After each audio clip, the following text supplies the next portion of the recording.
Tardes para todos, ¿cómo les va? Bueno, una jornada con anuncios importantes, conferencias de prensa de distintos ministros de nuestro país en lo que tiene que ver con la apertura al exterior, en arreglos o acuerdos con Brasil, la invitación a que nuestro país integre el G20, esa reunión por el G20.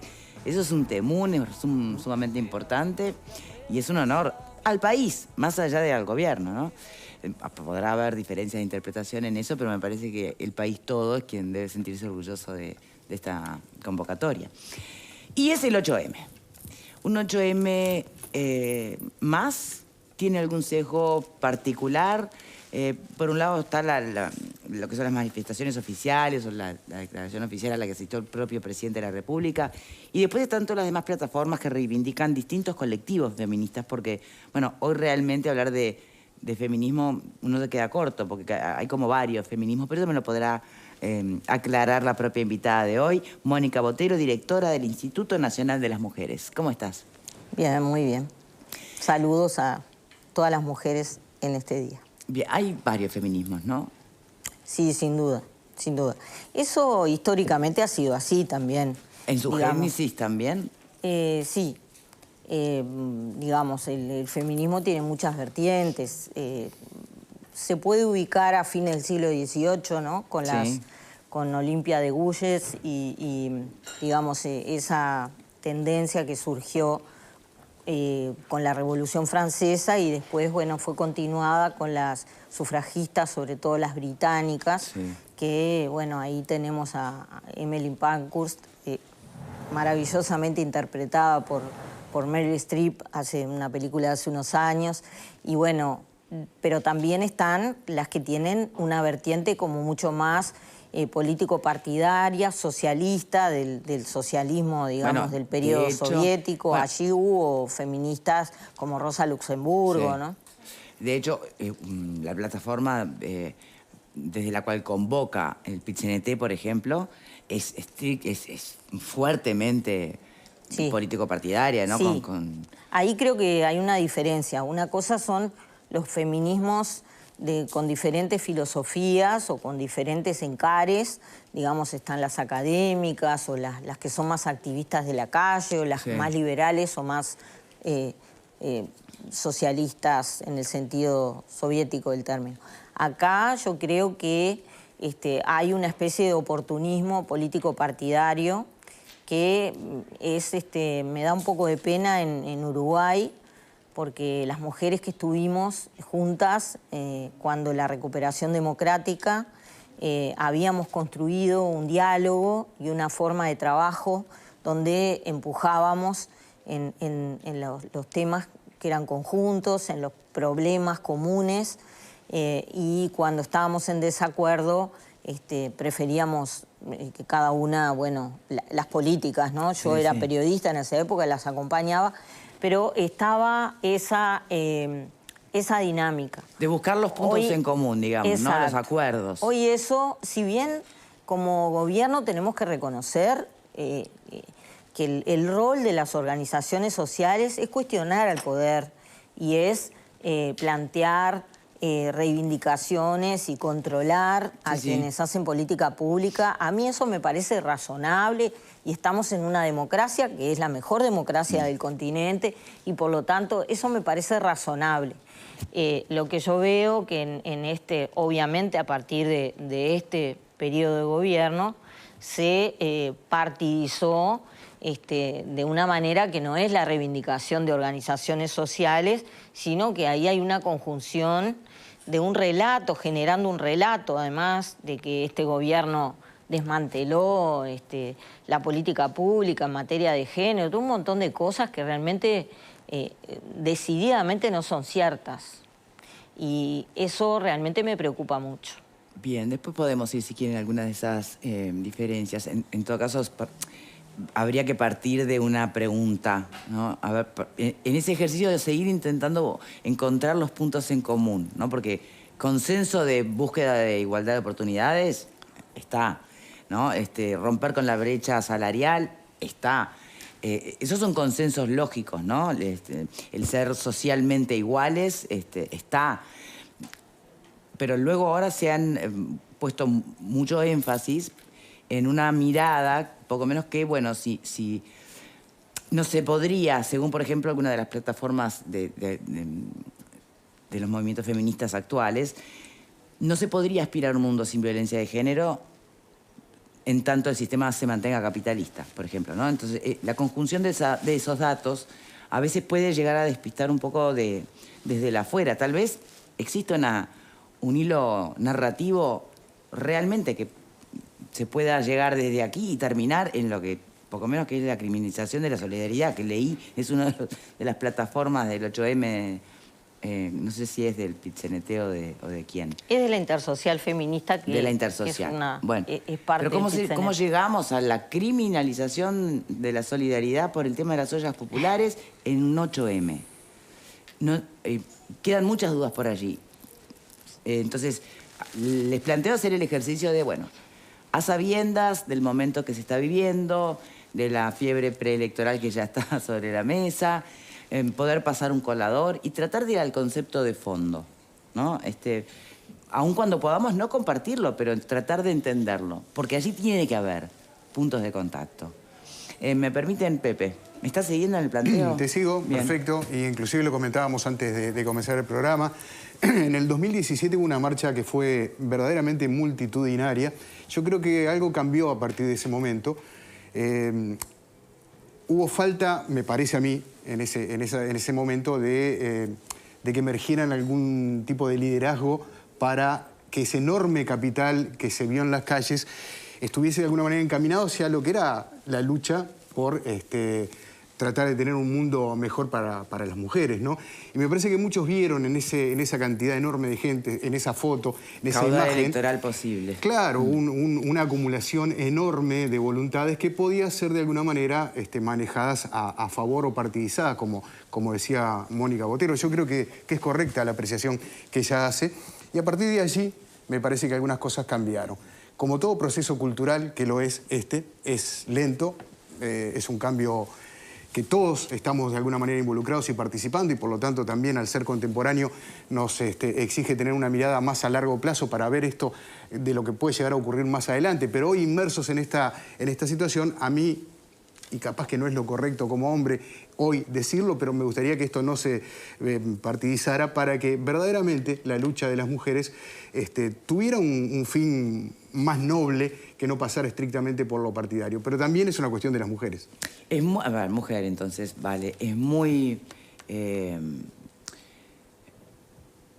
no puede ir de la mano, o necesariamente es la única condición que vaya de la mano, el aspirar a un mundo lejos del patriarcado y del sistema capitalista para lograr igualdad de oportunidades y no violencia de género. ¿Dónde está el link directo entre una cosa y otra?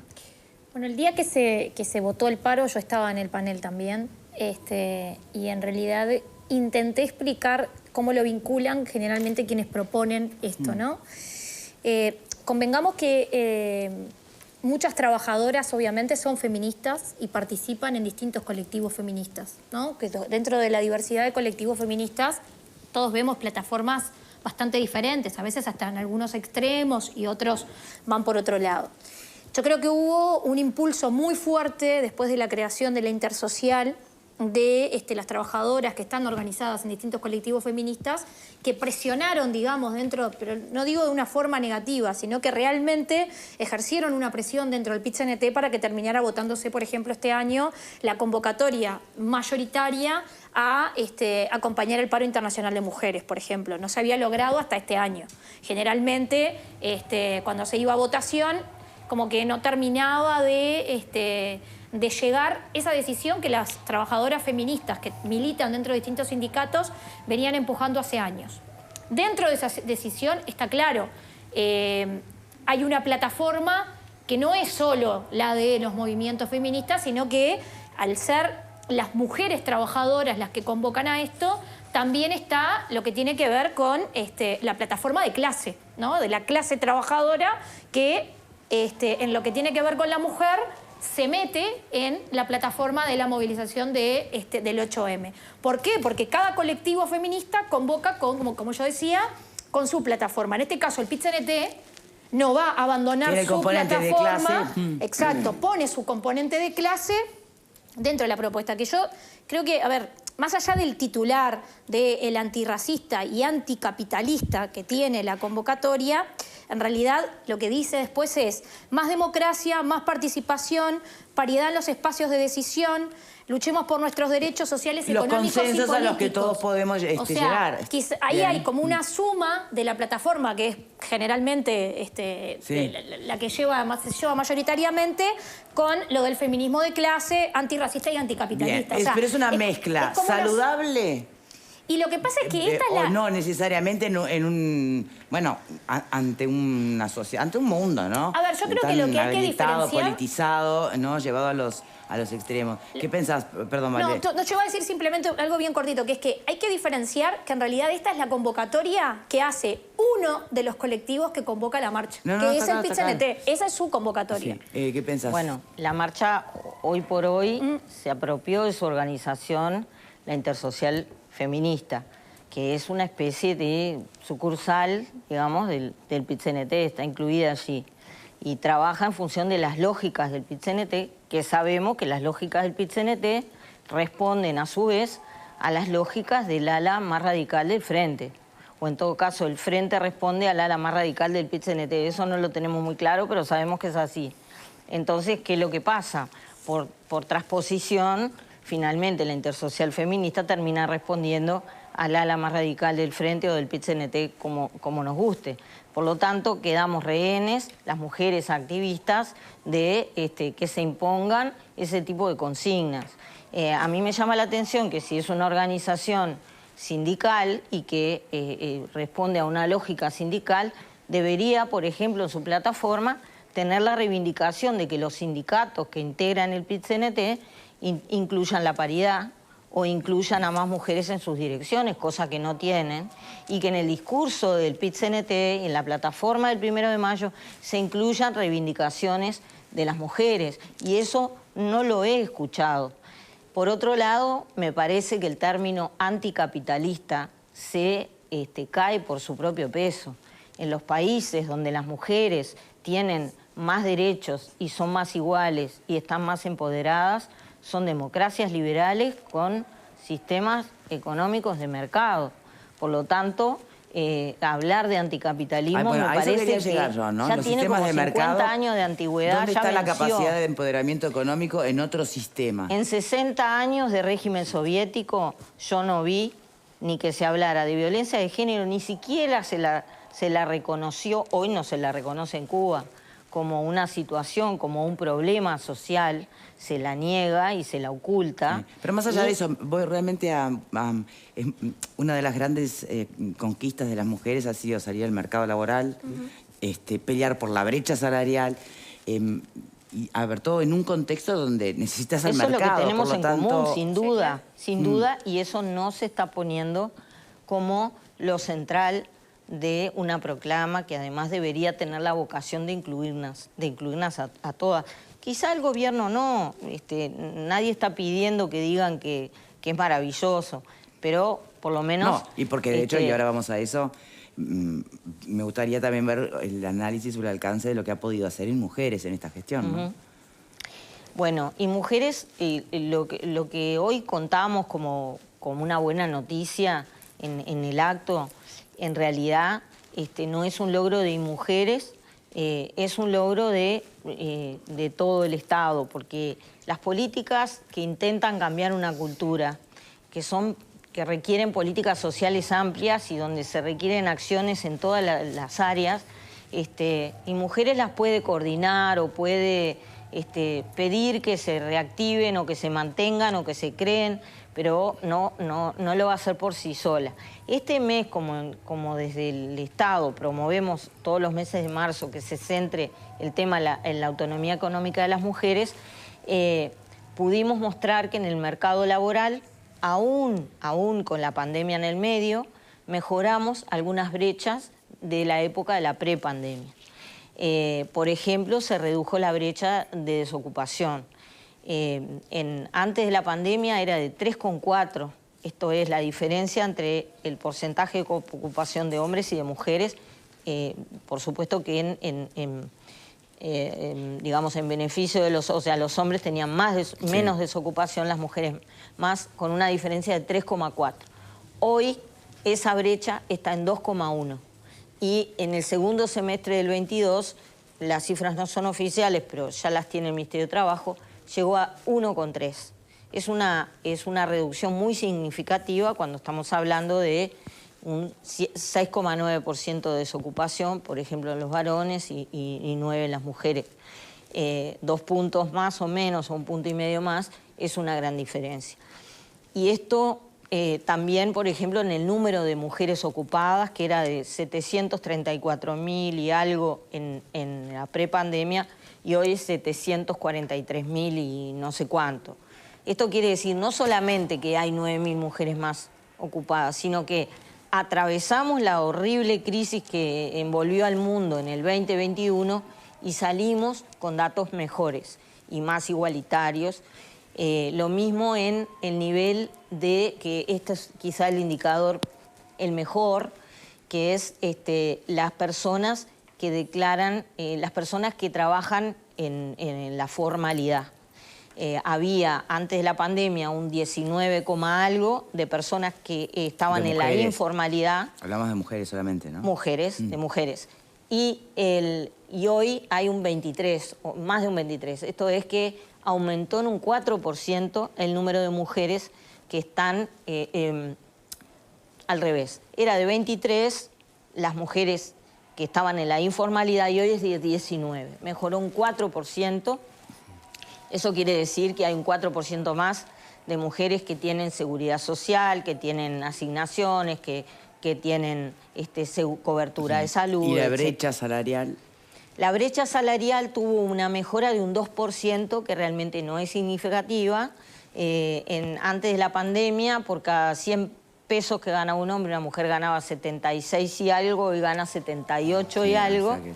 Pero acá, más que la mejora, es el hecho de que atravesamos esa gran crisis, que además se dio justamente en el trabajo, y no solamente pudimos recuperar los niveles anteriores a la pandemia, sino ir mejorándolos y además mejorándolos, igualando algunas injusticias. Bien. Nadie dice que esto es para salir a festejar no, ni a camisetear. Nos parece que compromete a hacer más cosas. Las desigualdades en el mercado de trabajo hay una discriminación horizontal, que es la división sexual del trabajo. Esto es, la masa de mujeres trabajadoras trabajan en el servicio doméstico, en los servicios que pagan menos. Ese es el otro aspecto, así están más ocupadas. Y la vertical. O hay menos desocupación, pero ¿en qué tipo de trabajo? Claro. A cargos de decisión. Bien, ahora igualmente es la expresión más trágica siempre de esta lucha es contra la violencia física, la que termina cobrándose víctimas y mujeres, y que eso no para, no afloja. Más allá de la legislación de vanguardia que pueda tener Uruguay, sabemos todos que hubo desde sus inicios una cuestión presupuestal que no le hizo honor ni justicia a la ley, tampoco hoy. Y bueno, que puede aspirar Inmujeres, el gobierno, para poder hacer una diferencia en esto. El tema de la violencia, lo mismo. Implica cambios culturales que llevan mucho tiempo. Nosotros hace menos de 30 años que Uruguay reconoce como un problema de salud pública y un problema social la violencia de género. Antes era una cuestión de puertas adentro y no te ocupes, y no te metas. Porque es problema de ellos. Hasta no hace tanto tiempo.